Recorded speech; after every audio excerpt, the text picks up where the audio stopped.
respected the Secretary of TIFAC and all the observers here. So basically, I have a few points to make. One, why do we have to explore whether or not there is a mind which is different from the brain? Rather than starting by saying that, oh, there should be the mind should be different from the brain. Oh, no, the brain is the mind. In the first place, why do we have to explore that? This is a question. And if there's no specific purpose, reason, then we can just forget about studying about mind. Just study brain and that's it.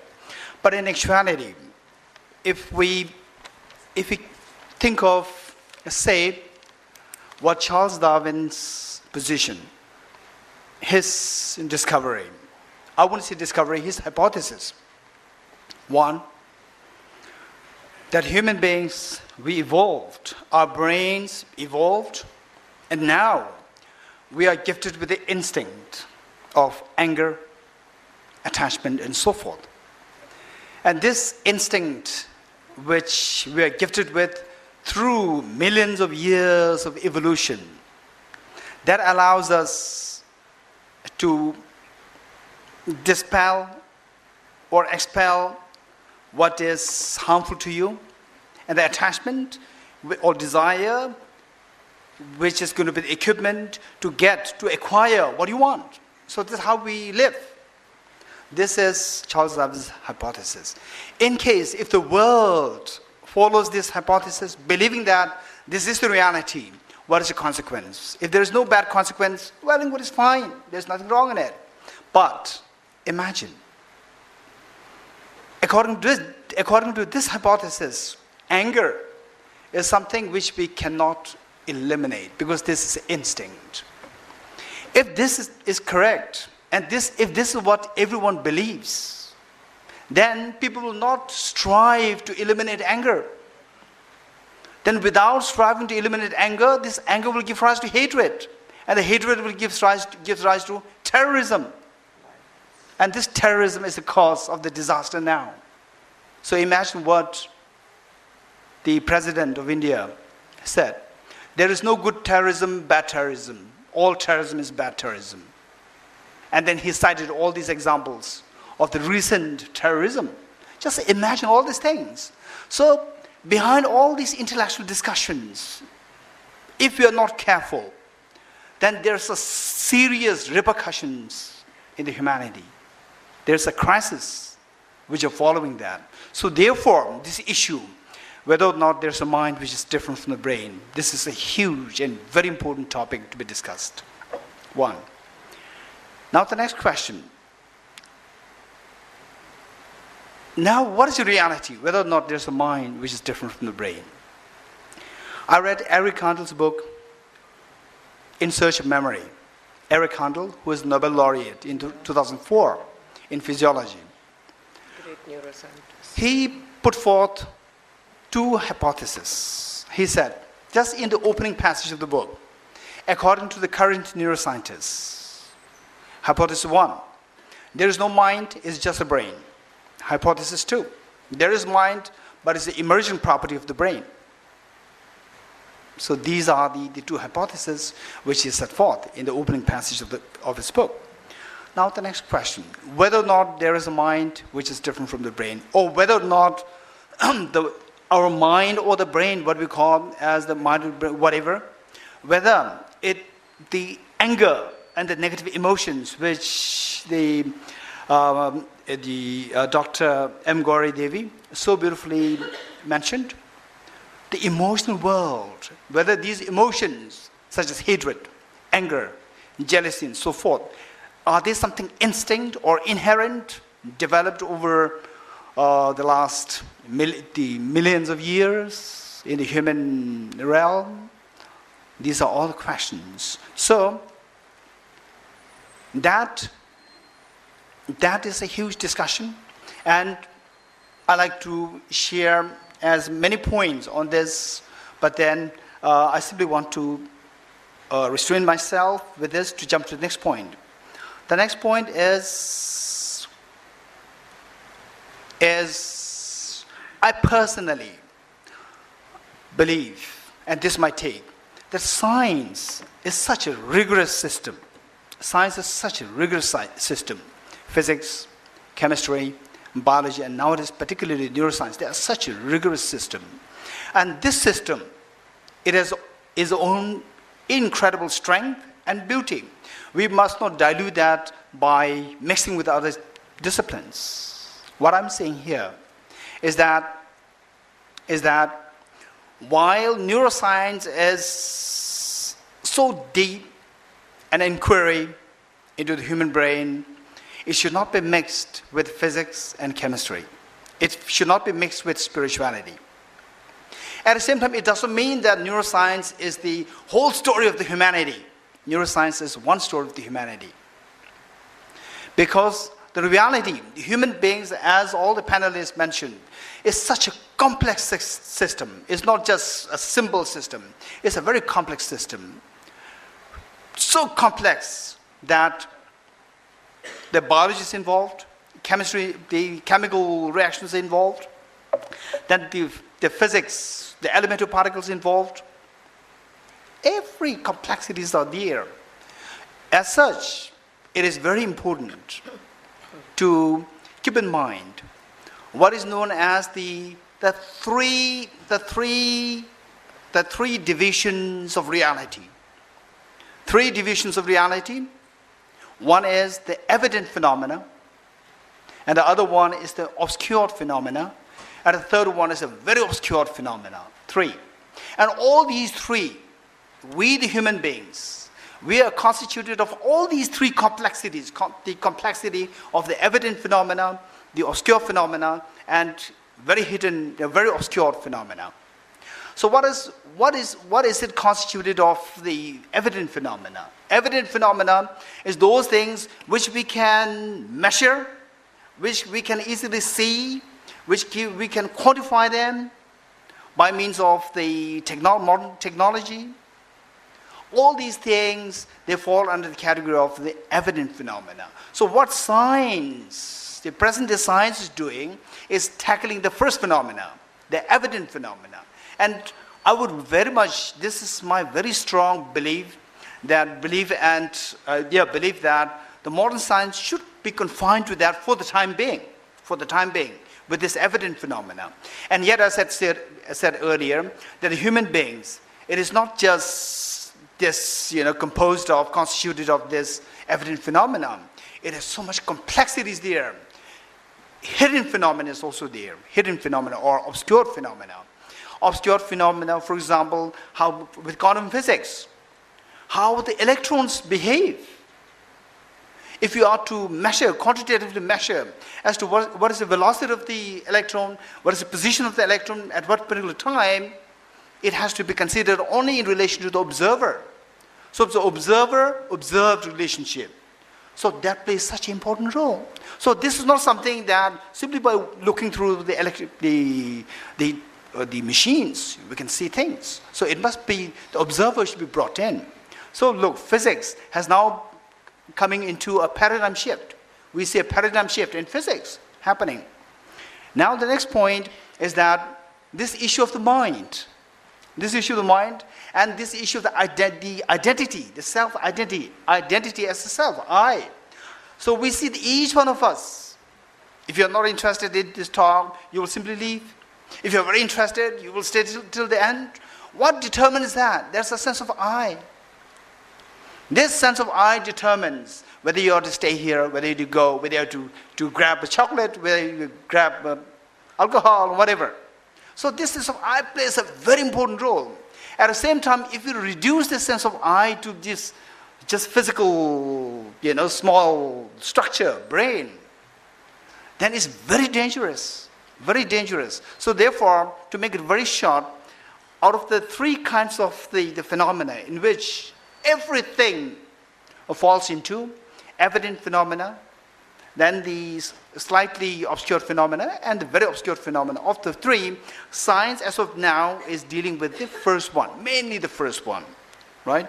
So, whereas we should not forget the second and the third one. If you forget these two, then it may take us to very serious repercussions.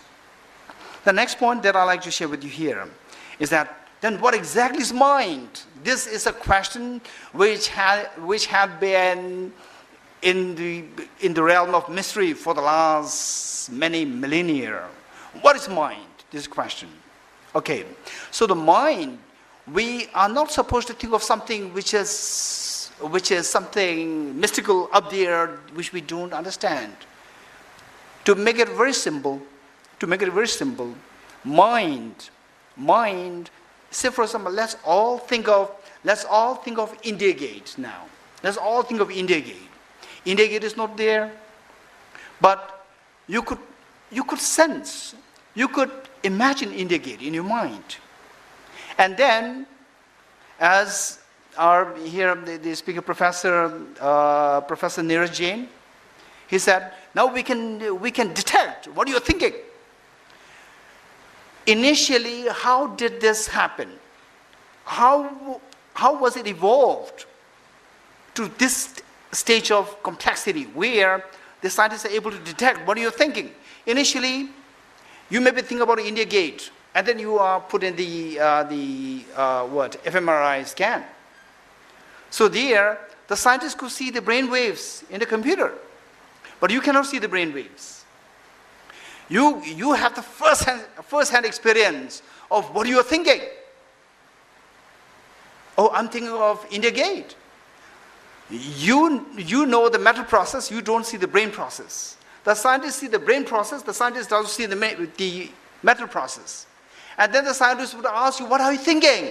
I'm thinking of India Gate. Okay, with this brain wave, it corresponds to India Gate. So this is how it started. So therefore now, we may say, oh, now you are thinking of Apple. Oh, now you may think of your mother, right? So this all started by initially corresponding with what you are thinking and what the brain waves that we could see on the screen, right? So we see that what you are experiencing, which the scientists cannot read, this is known as mind.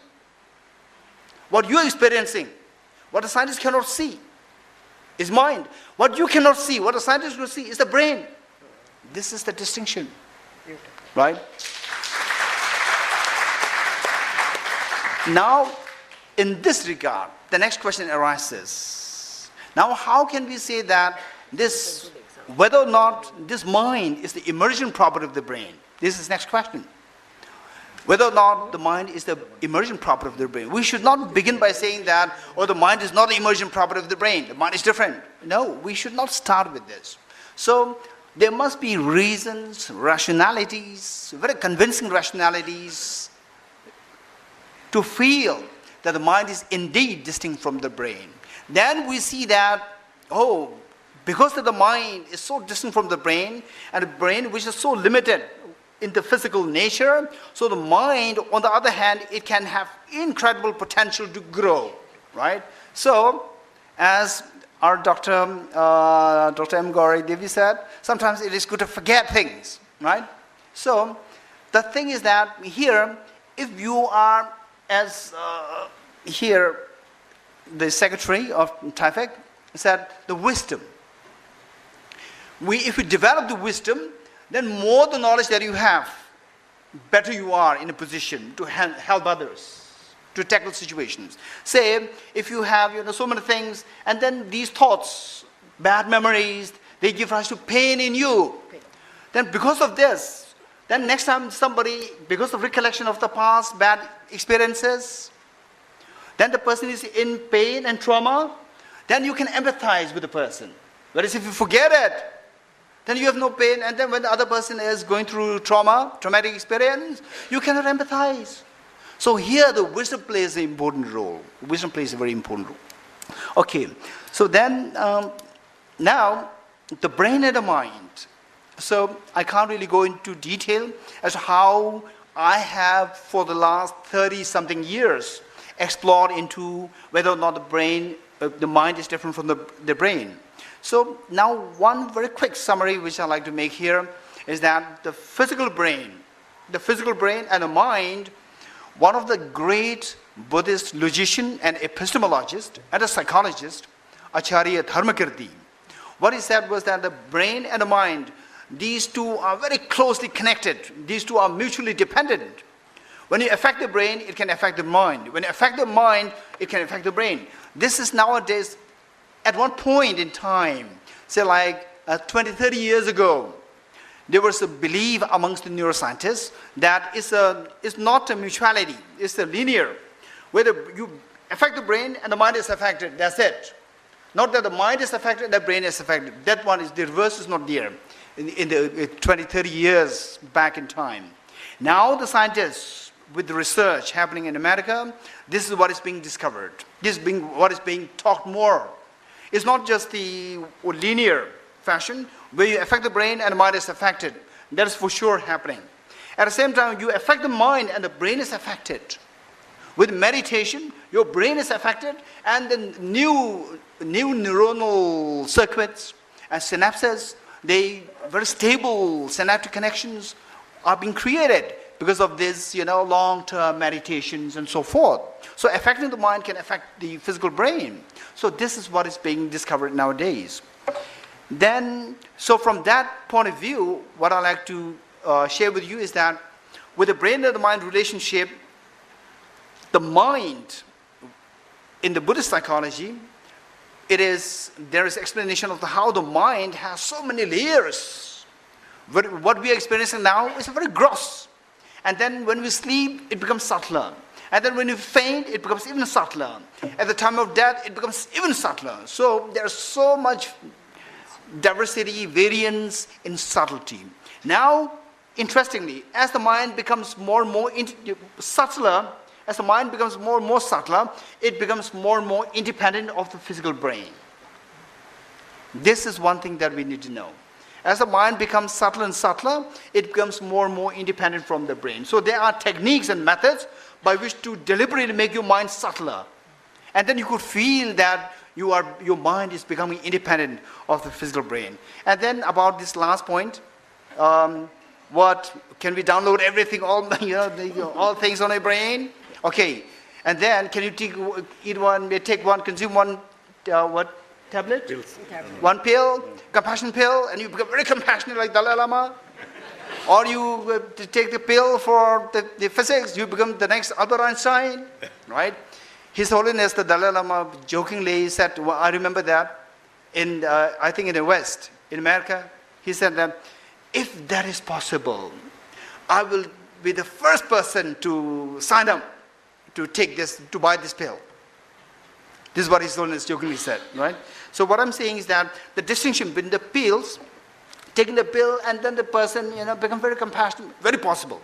At the same time, there's a distinction. With the pills, as long as the effect is there, the person feels compassionate and tender, soft.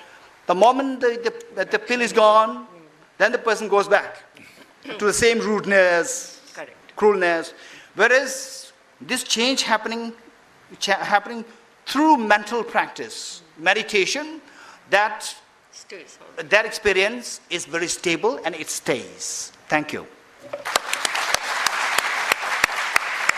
Now we open the floor for discussion. That's what we wanted. So please. Shamrudra. I want to ask Dr. M. Ravidevi, what should be the role of family members what should be the role of family members towards a person who is shy in socializing, who doesn't want to interact? Shy in socializing. Shy in socializing. Doesn't want to interact with other people, wants to remain alone. And what should be done to transform him so that behavior becomes normal? Well, firstly, one has to find out the cause of shyness. It could be just a behavior, or it could reflect a disease like a depression. So, firstly, one should consult a psychiatrist or a psychologist and find out the reasons for this isolation. One wants to be alone, not go out. If it is just a personality pattern, then it can be changed to counseling by a psychologist, and the parents are taught how to do it.